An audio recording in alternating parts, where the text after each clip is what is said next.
Entonces, antes que nada, muchas gracias por estar aquí. Muchas gracias seguir estando en estos eventos culturales, en esta época en que hay oscuridad en este país, en que hay tinieblas en este país. Inclusive hay una campaña en la que decían que este tipo de eventos culturales no debían de existir a manera de velo, a manera de tener respeto por estas personas que están muriendo. Yo no estoy de acuerdo con eso, absolutamente no. Yo creo que en el día que nos silencien en los eventos culturales y artísticos, ese día esas personas van a ganar.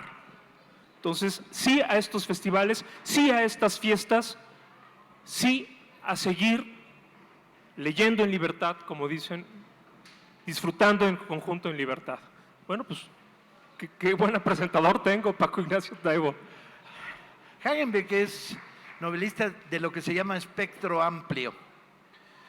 Entra a la novela con novelas detectivescas, chandlerianas, de detective privado, se mueve hacia el pasado y busca la historia, escribe novelas de aventuras que parecen películas de vaqueros, pero situadas en el México después de la Guerra de Reforma y después de la intervención del Imperio.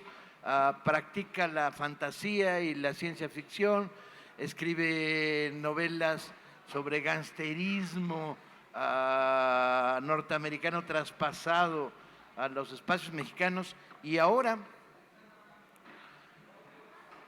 nos cae con El crimen nada es gratis, misma que acabo de ver por primera vez. Lo que pasa es que Belarmino me vio pasar y me embarcó para la presentación. O sea que nos la vas a tener que contar tú. Sí. Que además ha sido multireconocido, multipremiado, publicado fuera de México, de los pocos autores mexicanos de la generación posterior a la mía, o muy pegadita a la mía, que rompieron el cerco que les impedía publicar fuera de México. Y bueno, reciente ganador del Premio Colima de Bellas Artes a la mejor novela inédita del año, con una novela de la que no sabemos nada más que es de fantasía. Además de eso, tiene una historia muy particular, que es, escribe novelas a pedido de su hija. ¿Cierto o falso? Cierto. Entonces su hija le dice: papá, ya no escribas esas cosas horribles, ahora hazme una de dinosaurios y piratas. Y escribe novelas a pedido de su hija, infantiles. El resultado, no sé qué dirá tu hija de esa novela.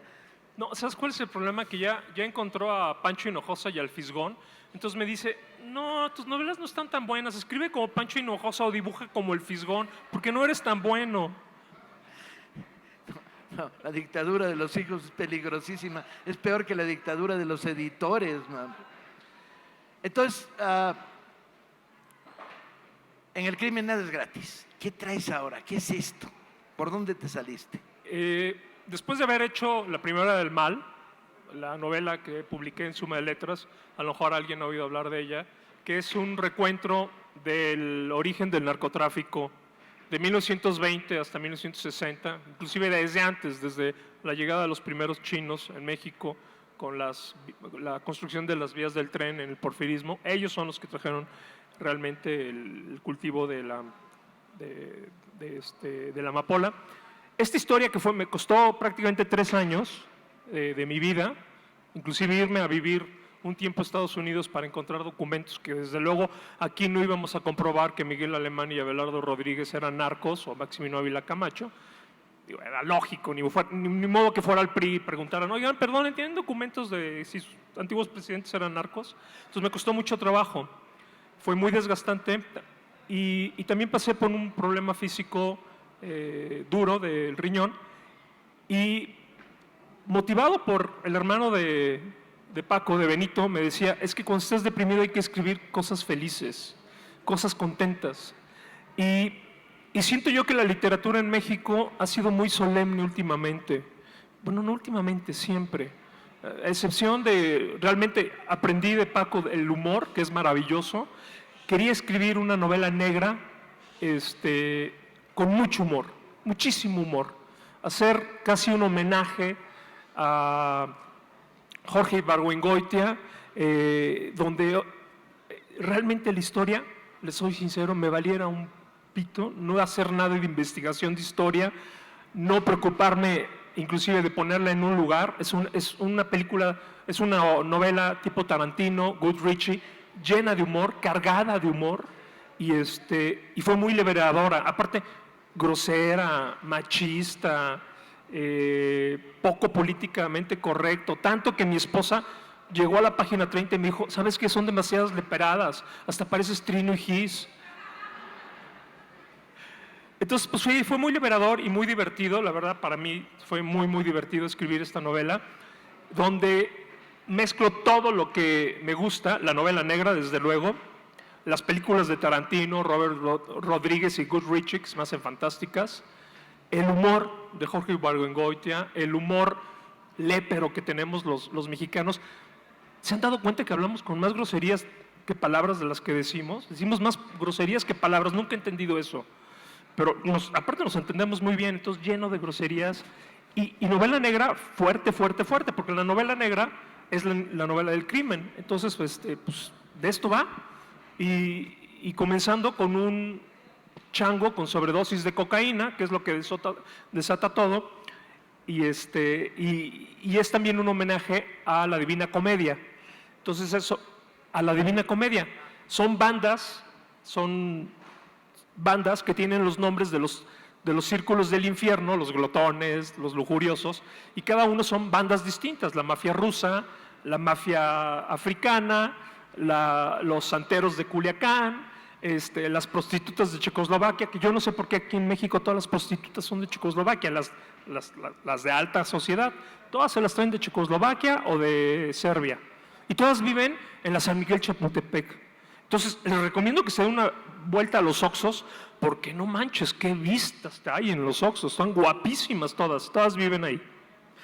Y desde luego el personaje principal es Dante Gifford, un intento de mandadero de estas pandillas, y su mejor amigo es un sacerdote jamaiquino de dudosa moralidad, bueno, más bien tipo sacerdote de siempre, que se mete coca, se mete hierba, se mete con putas y se llama Virgilio. Entonces es mi reconstrucción de la Divina Comedia, muy alocada, muy caótica, y en la que en verdad disfruté muchísimo escribirlo. El otro día estaba discutiendo con un colega, con un crítico. Los críticos no son colegas de nadie, como usted sabe, ni sus madres los quieren, ¿no? Y decía, no, porque es que Hagenbeck es poco mexicano, desde su apellido. Y bueno, lo primero que se me ocurrió fue decir, no mames, no lo has leído. Dijo, no. Y dije, que a toda madre, ¿no? Fuera de que el apellido es inusual, como tantos apellidos recorren la geografía. Acabo de firmarle uno a Chinchompatli, no es así como más difícil que Hagenbeck, ¿no? O más fácil. Al margen de esto, lo que pasa es que eres mexicano de otra manera. Mi generación éramos mexicanos muy raros, éramos mexicanos latinoamericanizados, primera generación de latinoamericanistas potente. Teníamos referentes en el boom, en la nueva música, y la tuya es una generación mexicano receptiva de lo norteamericano, con mucha más violencia que la nuestra. Por ejemplo, a ti el cómic gringo te pegó con tubo, ¿no? Luego, las estéticas que usa, que van desde la estética manga hasta la estética Blade Runner, pasando por la estética Chandler, no cinematográfico, sino literario. Son esta mezcla collage y desde luego desconozco tus gustos musicales, pero por ahí deben andar. Sí, jazz. No me digas que te gusta Cricri y Página Blanca, ni madres. No, de todo, ¿eh? El jazz clásico me gusta, el de los 30s, 40s. Entonces, es mexicano a la manera que una generación de ustedes, de muchos de ustedes, es mexicana. Toda esa teoría de, no, bajo la presión tremenda de la cultura del vecino del norte, México se desfigura. Pura madre, es verdaderamente una visión externa. Internamente, Bob Dylan y Cuco Sánchez cantan en la noche juntos, en nuestros sueños. y la integración de lo internacional pasa. ¿Tú te sientes muy mexicano o no? ¿Qué rollo? A ver, ante un crítico tan menso como ese, que luego decía, no lo he leído, no mames. Terminé diciéndole, cuando vea a Hagenbeck, le voy a decir que en su próxima novela firme Pancho Hagenbeck. Y ya se quedó muy contento el güey. Me considero un mexicano que le habla al mundo. Fíjate que acabamos de estar soy tutor de los jóvenes creadores del FONCA, que vienen muy cabrones, por cierto, los chavos, me da mucho gusto. Hay futuro en este país, hay futuro. Y cuando presentamos sus libros en la Biblioteca Palafoxiana en Puebla, alguien dijo que esta nueva generación, de 30 años para acá, descubrieron que los mexicanos teníamos el derecho de hablar del mundo, no nada más de México. Y estuve totalmente de acuerdo.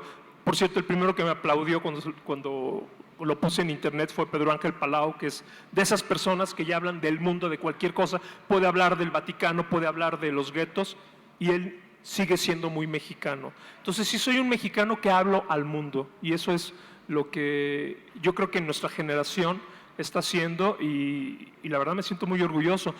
Y estoy retomando también muchas cosas que habíamos perdido. El humor es uno de ellos. Si Paco no escribe de humor en los 70s, nos carga el payaso con Echeverría. No había nadie que escribiera de humor, caray. Aparte hablaba de humor. Se pitorreaba de que mataban a un judicial vestido de soldado romano, degollado, así te explica la sangre y todo, y tú estás riendo de que hay un soldado en un excusado, en un judicial.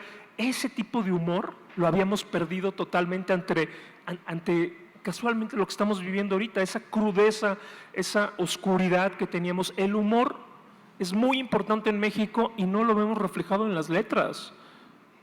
Pero estaba en lo popular. Yo recuerdo sorprendido la catástrofe de San Juanico, como 10 minutos después del estallido de los tanques de gas, empezaban a circular bromas entre ¿cuál es la diferencia entre los quemados y los ardidos? Y uno decía, bueno, esto es humor negrísimo, no negro. Pero enseguida te das cuenta de que el humor de base que recorre a lo largo y ancho este país es exorcismo. Exactamente. Y ese era un poco el libro, era lo que estaba haciendo el exorcismo. Estaba exorcizando lo que yo estaba sufriendo en esa etapa, y después de haber leído todo lo del origen del narco, que ya cuando lo acabé de decir dije, no, pues ya nos cargó el payaso con esto. Entonces sí era una manera de exorcizarlo, pero de algo que me gustó mucho que escribí aquí, y que creo que nadie lo ha escrito en la novela policíaca mexicana, sobre la mafia rusa que ya está metida aquí en México.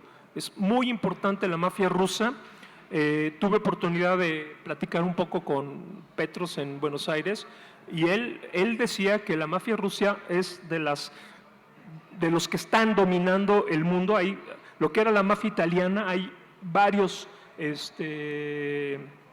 tentáculos que están tocando. Entonces toda esta hazaña, todos estos asesinatos que estamos viendo en el narco en México, son gente entrenada, así como antes en los 70s las antiguerrillas eran entrenados por gente de la CIA. Aquí ahorita los narcos son entrenados por antiguos mercenarios rusos, y en especial croatas. Entonces toda esta hazaña que estamos viendo es que estamos infiltrados ya por esta mafia rusa y por estos mercenarios croatas, porque uno ve la foto y son chavitos de 20 años, colegiales, con un AK. Realmente uno dice, estos no pudo haber matado tanta gente. Están infiltrados totalmente, hay una mafia, hay todo detrás de lo que estamos viendo. Hay poderes ya externos a México que están ya totalmente infiltrados y que están aprovechando del pinche caos que es México. Entonces la mafia rusa es uno de los temas que toco aquí y son muy interesantes. Toda la mafia rusa en todo el mundo está hecha por antiguos policías rusos y antiguos mercenarios rusos, especialmente los croatas. Claro, aquí lo tomo con un poco de humor, pero la investigación que hice fue muy real, fue muy, muy real. Todos los table dance de México, los importantes, los maneja la mafia rusa. Yo tengo mis dudas sobre las teorías conspirativistas. Seguro que las prostitutas checoslovacas de alto nivel que ven las lomas nacieron en Toluca, hombre. ¿Cómo? Yo No, no estoy es cierto, son convencido de ese checoslovacas. tipo de cosas. El otro día llegó un cuate y me dijo, ¿ya has visto lo de los coreanos? Yo soy un oído receptivo, como escritor, oigo y luego discrimino. Y me llega y me tira un rollo verdaderamente conspirativista. Te lo regalo porque seguro en alguna de Creo tus que ya lo novelas oí. le vas a entrar a los coreanos. Resulta, me dice, no, andan en carros con choferes coreanos que no hablan español. ¿Quiénes? No, los coreanos. ¿Y qué hacen en esos carros? Pues cuando los detienen los mordelones les hablan en coreano, qué rollo. Y me vio que me estaba botaneando y se puso muy serio y dijo, no, no, no. Resulta que tienen una iglesia coreana en la Ciudad de México solo para coreanos, de alto estándar económico, de alto nivel. Y hay una escuela en la Ciudad de México para niños, hijos de oligarcas coreanos, de estos coreanos. Chale. Y entonces, ¿qué hacen los coreanos? Se han apropiado de los grandes almacenes de Tepito. Exacto, sí, sí es Tercer y verdad. cuarto. Los piratas, de veras, es cierto. Yo ya hice la investigación. Todos los discos piratas y los DVDs que venden son máquinas coreanas. Ahí tienen a los coreanitos copiando cosas. ¿Ven cómo le tira uno una teoría conspirativista y cae de cabeza? Bueno, ¿y qué tienen? No, tienen los segundos y los terceros pisos de almacenes en Tepito. ¿Y qué rollo? No, pues han entrado por la vía del contrabando de los Tigres del Sur, o sea, son compradores de grandes cantidades de contrabando, de chatarra, Sí, porque cosas electrónicas. trenecitos, Sí, tal cual. avioncitos, pelotitas, pasadores, lo que se les ocurra de los bienes de consumo más populares y directos, que entra por Lázaro Cárdenas, donde tienen guardaespaldas coreanos con AK-47. Y uno dice, no mames, se las vendieron los narcos, no te azotes, güey. Porque además son AK-47 de manufactura china. Total que me tiró el rollo. Lo único que logró es que el otro día vi a un coreano en la calle y cambié de banqueta por si las de hule. Fuera de eso, me parece que este es un país con una componente policlasista inmensa, que recibe aluviones de migración muy raras, que recibe lo peor conectado al estado de descomposición del Estado mexicano, y te llegan unas historias asquerosas. Te regalo otra. La aparición en la Ciudad de México en los últimos 2 años de jóvenes ejecutivos yuppies de empresas españolas que hablan con la CCCC pero completita, ¿sí? Racistas, despóticos hasta la madre, que navegan por la ciudad sin tocar suelo, controlan 20 restaurantes, 8 hoteles, etcétera, no tocan, y que están a cargo de selecciones de personal. Todos ellos despedidos en España por inútiles. Las transnacionales que están entrando españolas a México se los trajeron. Y hay una nueva casta. Y empezaron a contarme historias particulares de esta nueva casta. Y uno queda con la boca abierta. La verdad es que uno no va a los restaurantes a los que ellos van, ¿no? Y no frecuentas. Pero la recomposición social, clasista, lingüística, nacional de este país es extrañísima en estos últimos 20 años. Da para que le entres con todo. Y ha cambiado, en los últimos 10 años ha cambiado muchísimo, muchísimo. Esta parte que estamos hablando ha cambiado muchísimo. Y ha pasado algo que yo creo que desde la intervención francesa no había pasado. Se ha vuelto internacional. Ya caminamos en la calle y podemos encontrar coreanos, podemos encontrar africanos, porque realmente México, se habían dado cuenta que México era de las pocas capitales del mundo donde no había gentes internacionales, un multirracismo.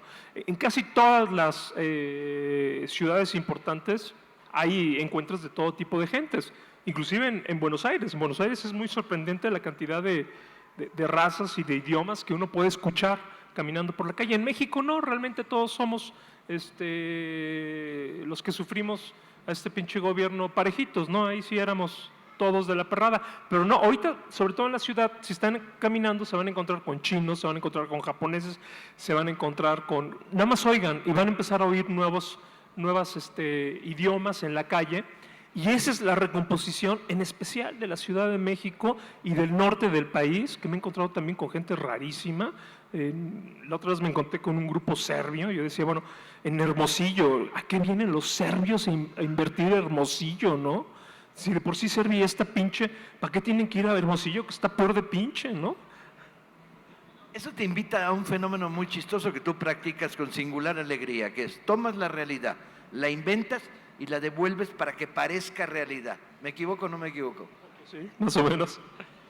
Pero sí es muy importante eso, ¿no? Está cambiándose y pues era un poco lo que trataba de hacer con esta novela, curarme de espanto, un break, divertirme mucho. Y aparte tiene una anécdota muy buena, déjenme decirles que es una novela rechazada porque originalmente era un cómic. Era un cómic que iba a publicar en DC Comics, estaba de moda la de 100 balas, y entonces el editor de DC Comics me pidió un cómic policíaco, sabía que yo ya empezaba a escribir policíaco y me dijo, oye, hazte un cómic policíaco. Entonces hice esta como relectura de la Divina Comedia con las bandas, la llevamos con un dibujante, ya tenía páginas terminadas, Raúl Treviño, de Monterrey. Nos juntamos, me acuerdo perfecto, en un restaurante ahí, lo platicamos con el editor, nos dimos la mano, dijimos, perfecto. En la siguiente semana firmamos contrato. Casualmente, era el 5 de septiembre de ese famoso año. La siguiente semana fue el 11 de septiembre. Valió madres el contrato. Desde luego nunca más me volvieron a contestar los emails y ya después, como al año me dijeron, sabes que está complicado, te pitorreas de todos los extranjeros en este cómic, entonces pues ahorita no es el mejor momento para sacar este cómic. Y se quedó los guiones y las páginas en el aire, y la verdad me gustaba mucho. Yo lo leía y lo leía en las noches y hasta lagrimita me salía y decía, es que es muy bueno, es muy chistoso, tiene mucho humor. Y fue mi esposa la que me dijo, ¿sabes qué? Si te gusta tanto, escríbelo en novela. Y realmente es una adaptación de un guión que tenía a novela, y debo decir que quedó mucho mejor que el cómic original, y no tuve que lidiar con dibujantes que son un dolor en el culo, y realmente quedó muy bien, muy bien. Entonces también tiene muchísima de la estética del cómic. En el cómic todo tiene que ser exagerado, todo tiene que ser súper exagerado, ¿no? Entonces los policías, la mafia rusa, dije, bueno, ¿qué tal si como despertaron en los 80s, siguen obsesionados por los 80s y siguen disfrazándose de los 80s con estos suéteres de Miami Vice, con camisas azules, y siguen cantando música de los 80s? Pues es ridículo, claro que así no se viste la mafia rusa de aquí, o los santeros. Ocupé unos mis reyes santeros, dije, bueno, ¿cómo será un narco santero que sea un mi rey, no? De estos que se fueron a estudiar al TEC y son súper mamones, pero son hijos de narcosanteros. Entonces la chava es toda el palacio y está loquísima. Entonces tiene esa estética del cómic muy, muy padre que creo que sí se vio reflejada en él. Pasaste un par de años muy duros con la enfermedad, muy duros. ¿Te sirvió de terapia la novela? Fue mi terapia.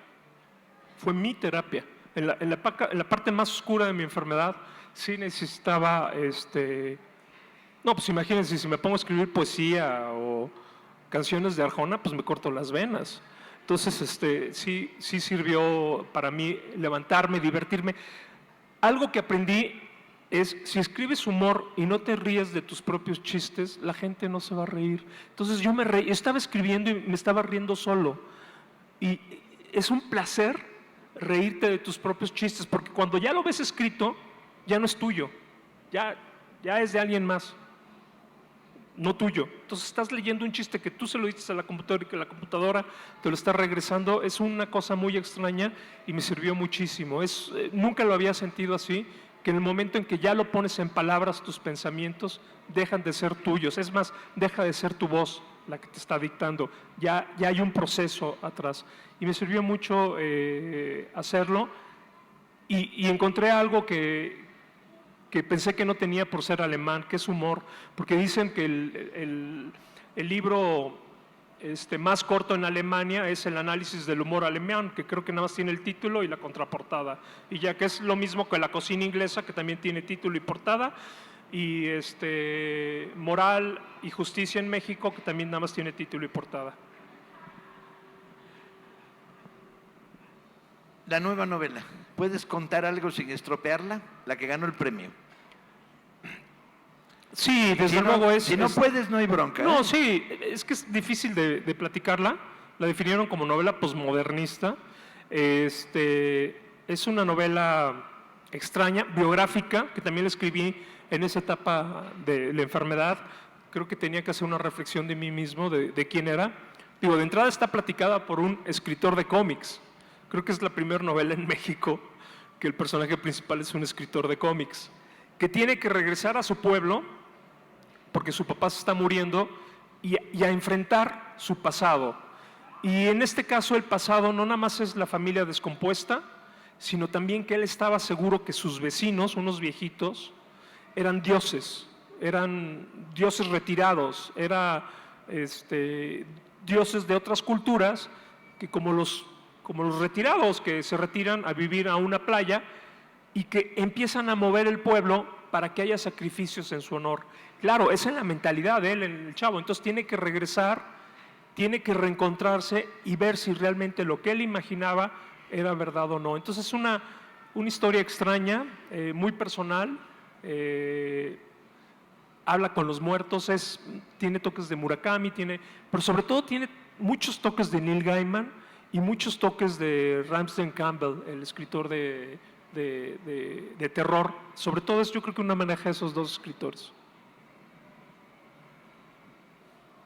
Pinta bien, ¿no? Vamos a abrir el diálogo. Tiene usted la palabra. Cuento hasta 3 y si nadie tiene la palabra empiezo a hacer preguntas yo. ¿No? Bueno, primero un aplauso para Hagenbeck. Estuvo bien, sí, obligado.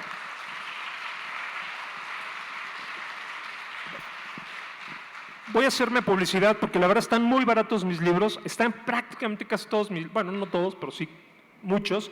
Y la brigada los tiene muy, muy baratos.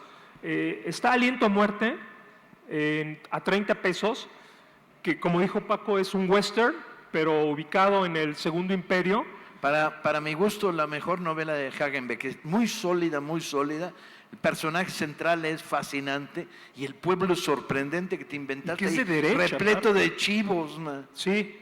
Bueno, sí, es de mi tierra, pasa en Tehuacán del Molo de Caderas. Y aparte el personaje es muy interesante porque es un cangrejo, es un güey que pelea a favor del imperio de Maximiliano, que era difícil escribir desde el punto de vista pues, de los conservadores.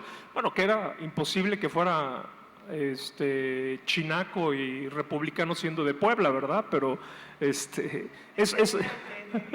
Era chinaco, hombre. Había poblanos buenos, los de Tetela. Los de Tetela. Los de Tetela. Pero de la ciudad de Puebla, imposible. No, la Sierra de Puebla, hay un texto fascinante del general Zaragoza que algunos poblanos lo quieren aplicar a nuestros días. Zaragoza le manda una carta a Juárez y le dice: tengo unas ganas locas de voltear los cañones y disparar para adentro. Entonces está a 30 pesos, se lo recomiendo mucho. Está mi novela Hierba Santa, es una biografía de Frida Kahlo, pero visto a través del realismo mágico. Me encanta el realismo mágico, sé que mucha gente no le gusta. Laura Esquivel me fascina, sé que suena como si fuera maricón, no lo soy, pero me fascina, es una gran escritora, me encanta, es mi homenaje a Laura, y es Frida a través de su vida, pero a través de su comida. Era muy buena cocinera Frida, entonces también cada capítulo tiene las recetas de Frida. Es muy buen libro, ese libro que está más traducido en mi caso, que fue un hitazo en Alemania, vendió casi 100,000, 150,000 ejemplares, en China fue también un super hitazo. Qué chistoso, ¿no? Ser famoso en China y no aquí en México. Está también Trago Amargo, mi primer novela de detectives, que es un asesinato en la noche del Iguana en Puerto Vallarta. Les recomiendo que lean el libro antes de que le den la madre Sebastián del Amo, porque ya el siguiente año lo hacen película, que es un gusto, porque vamos a tener grandes actores. Sonny Pascal va a ser Oscar Genada, el que hizo de Cantinflas, y su amigo va a ser Steve Buscemi, que yo con eso estoy súper feliz. Va a estar Nick Nolte, va a ser una película muy, muy padre, pero estaría bien que primero leyeran el libro antes de la película. Y desde luego también tengo mi libro juvenil que acabo de sacar, un libro juvenil para chavos, que se llama La doncella de la sal, en este rollo fantástico, en este rollo que ahorita les gustan a los chavos. Pero también es histórico, es en la Guerra de los 30 años, ahí sí no pude librarme de la parte de historia. Y un libro que ahorita estábamos hablando que me gusta mucho, porque aparte hay una gran dedicatoria a Paco Taibo que se llama Caballitos del Diablo, que es mi libro juvenil infantil sobre el 68. Creo que nadie había escrito sobre el 68, pero para los chavos. Y es un libro al que le tengo muchísimo cariño, dibujado por Bev, que también lo pueden conseguir aquí. Y desde luego, El crimen es gratis, que está a la venta. Y no hay más porque no conseguimos más, porque Hagenbeck es pluriempleado de la pluma, es grafómano. Lo sueltas y se pone a escribir, y no lo sueltas y también se pone a escribir. Creo que también está La primavera del mal, se me había olvidado, y El código nazi. El código nazi, a mí en lo personal también es una de mis novelas preferidas. Es un policíaco, un homenaje a Graham Greene, que habla sobre las redes nazis que hubo en México, que oficialmente nos estábamos acostando con el enemigo. Miguel Alemán, el secretario de Gobernación, su amante era Hilda Kruger, la líder de los espías nazis en México, sobre los campos de concentración que hubo en México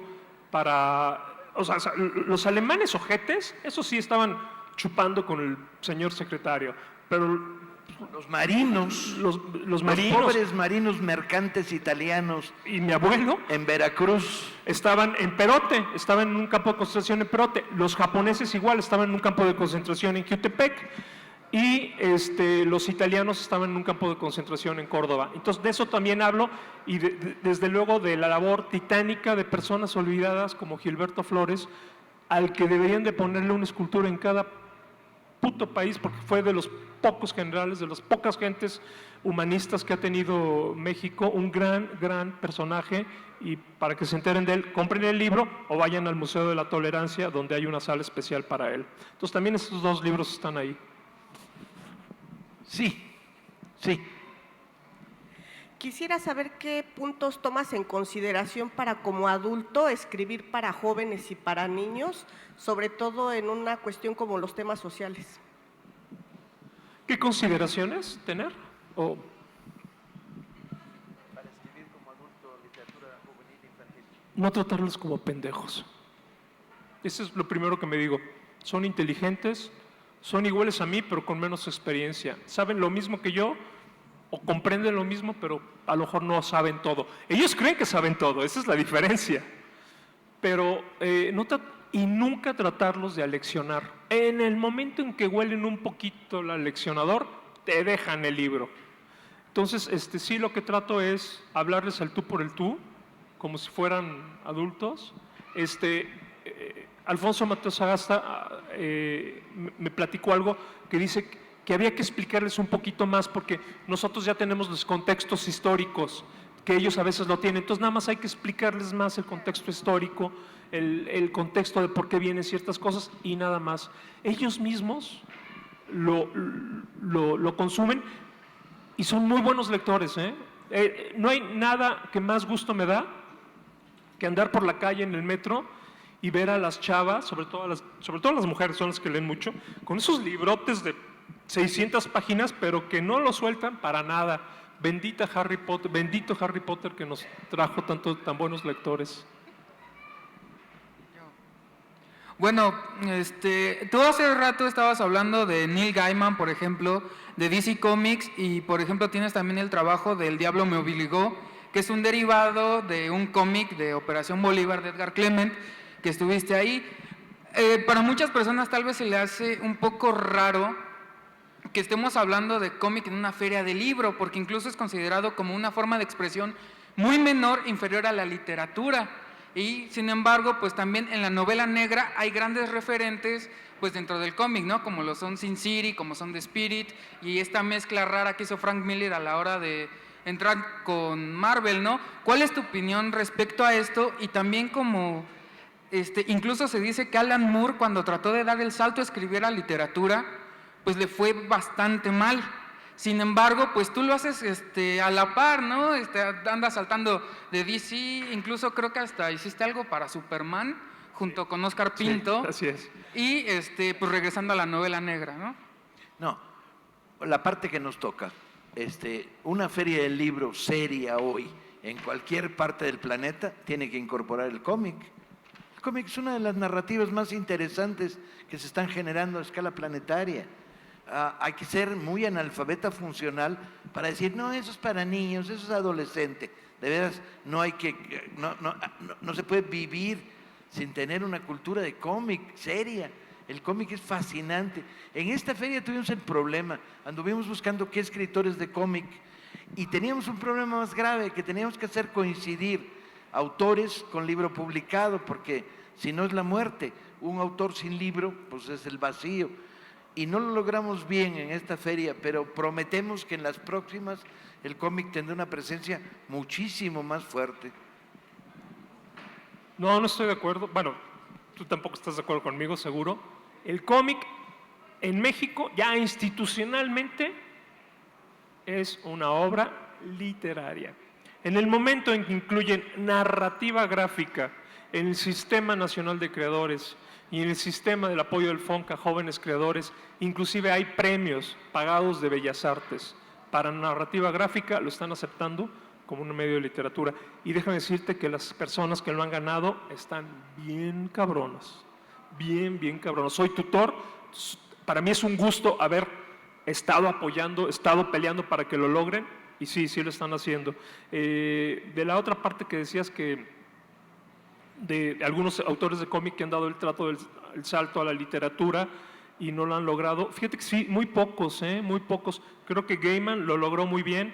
Warren Ellis tiene una novela policíaca maravillosa y es un gran desperdicio que no haya vuelto a escribir novela. Es más, creo que es mejor novelista que es difícil, que escritor. Y en cambio Alan Moore lo perdimos. Es muy difícil porque son dos medios distintos.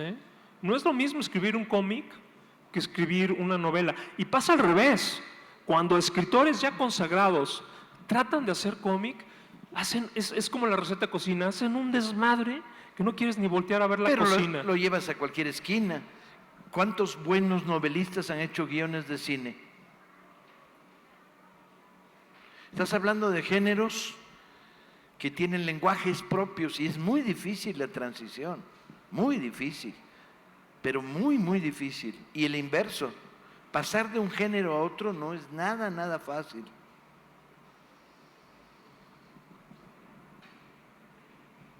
¿Algún comentario? ¿Sí? Tenemos 4. Sí, perfecto. Bien, bueno, yo soy criminólogo y estoy viendo que las investigaciones sobre el fenómeno criminal, igual la novela policíaca de Paco. Mi pregunta es, ¿qué tanto se han acercado a los criminólogos, a la ciencia, a la criminología en México, para nutrir sus investigaciones, ¿no? Sus contenidos? Por ejemplo, tenemos al doctor Alfonso Quirós Cuarón, cuando hacía sus investigaciones policíacas. ¿Qué tanto se han nutrido de esta ciencia ustedes para llevar a un aspecto más realista sus novelas policíacas, por ejemplo? Es que es una broma, compadre. La investigación técnica en México no ha rebasado la etapa neandertal. Estaba leyendo, a lo largo de mi vida he tenido que intervenir varias veces revisando expedientes judiciales de juicios injustos que condenaban inocentes. Y revisas el proceso de investigación y dan ganas de suicidarte. Es decir, si yo caigo en manos de estos, pueden demostrar que en lugar de haber ido a desayunar con mi mamá, fui a envenenarla. No tiene parámetro, es delirante. El juicio de los hermanos Cerezo, detenidos en penales de alta seguridad por 3 años, lees el expediente y dices, ¿qué es esto? Y entonces reventaron unas bombas en el banco de no sé qué. Primero, no eran bombas, eran unas pinches palomas. Segundo, una señora vio correr a unas personas. El nombre de la señora no existe. una testigo metafísica. Unos niños que jugaban fútbol vieron salir un Volkswagen verde. ¿Y dónde están los testimonios de los niños? No están. Y entonces, siguiendo al Volkswagen verde, 4 cuadras más allá, se bajaron de un Datsun azul. No mames, el Volkswagen verde, en 2 páginas de expediente, se había vuelto un Volkswagen azul. Entran a una casa, hacen un cateo riguroso y no encuentran nada. Ahí está la parte del expediente del cateo. Pero 24 horas después les encuentran propaganda subversiva. Término anticonstitucional. No existe propaganda subversiva en términos constitucionales, ¿sí? Y entonces, todo así, bueno, y nos meten a 2 adolescentes, ¿sí? 4 años de cárcel en penales de alta seguridad, donde ni siquiera les permitían leer libros. Es delirante, delirante. Yo creo que el que mejor mostró el lado delirante de la investigación policíaca es Monteverde en Lo peor del horror. Cuando a Monteverde le dicen, él es periodista en esos momentos, por decisión propia, se pone a trabajar en la prensa, después de haber sido Premio Nacional de Divulgación de la Ciencia 2 veces, pero enloquece y dice, no, eso apesta, voy a la vida real, y se vuelve reportero de la prensa. Y entonces hay un libro que recoge sus vivencias en narraciones, y te cuenta cada historia. Por ejemplo, mujer muerta por cocodrilos en Catemaco. Ese no tiene desperdicio. Cuando llega a la mesa del forense le dice, oiga, pero esta mujer tiene roto el cuello. Primero la estrangularon y luego se la tiraron a los cocodrilos. Los cocodrilos no estrangulan. Bueno, está en esas cuando decide ir a ver a los cocodrilos con su fotógrafo. Y entonces el fotógrafo le dice, pinche cocodrilos ni se mueven ni hacen nada. Y a este güey no se le ocurre otra cosa que tirarle una piedra a la cocodrila. Pues la cocodrila está al lado del nido. Y entonces la cocodrila se encabrona. Entonces la historia sigue con él y el fotógrafo trepados en un árbol con una cocodrila enfurecida. Bueno, de ahí para el real, lo que se te ocurra. 3 periodistas austriacos recorriendo una delegación de la Ciudad de México, y entonces las cámaras tropezaban cuando andaban porque había un muerto apoyado contra la pared. Pero el pedo es que el del carrito de las gelatinas le estorbaba el pinche muerto. Entonces lo iba moviendo conforme avanzaba el carrito de las gelatinas. O sea, investigación científica, pero por favor, revísense todos los juicios políticos, ¿sí? No tienen pies ni cabeza. Los rebeldes en la feria pasada contó algo que a mí me dejó alucinado, que es, ¿recuerdan la historia del atolero, el pozolero? ¿Se acuerdan, no? 100 cadáveres quemados y desaparecidos, y los metía en tambos y no sé qué. Y dice, bueno, el pozolero, dice Rebeles con toda frialdad, el pozolero está en la cárcel, pero los que le llevaban los muertos para que los destruyera, que eran 2 sicarios, están libres. ¿Cómo que están libres? Sí, los detuvieron, les hicieron una averiguación previa, y nomás que a alguien se le olvidó hablar del rado de los muertos y nomás los encerraron por usar armas privativas del ejército. Por lo tanto, salieron en 2 años. 2 cuates que tenían 100 cadáveres a la espalda. Los soltaron, ¿qué van a hacer? ¿Poner una dulcería en Polanco? ¿Poner una gasolinera en Chilpancingo? Ni madre, salieron a gatillar. Y Rebeles le digo, ¿sabes qué, compadre? No te lo puedo creer. O sea, no puedo creer este nivel de ineptitud, ¿sí?, de la Procuraduría de la República. Me dice, sí, lo que pasa es que además toda la memoria es corta. Un día aparece la noticia, 3 días después se olvida, y a saber cuál fue el destino de la historia. Entonces, pedirnos a los escritores que hagamos CSI, ¿no?, en Iztapalapa, no mames, ¿sí? A duras CSI penas. Tijuana, ¿Eh? CSI Tijuana, Sí. o Ciudad Juárez, CSI Sí. Ciudad Juárez. O tener al doctor House investigando, es inútil. El nivel de investigación del aparato policial mexicano no es Cromañón, es Neandertal. No han llegado todavía al Cromañón.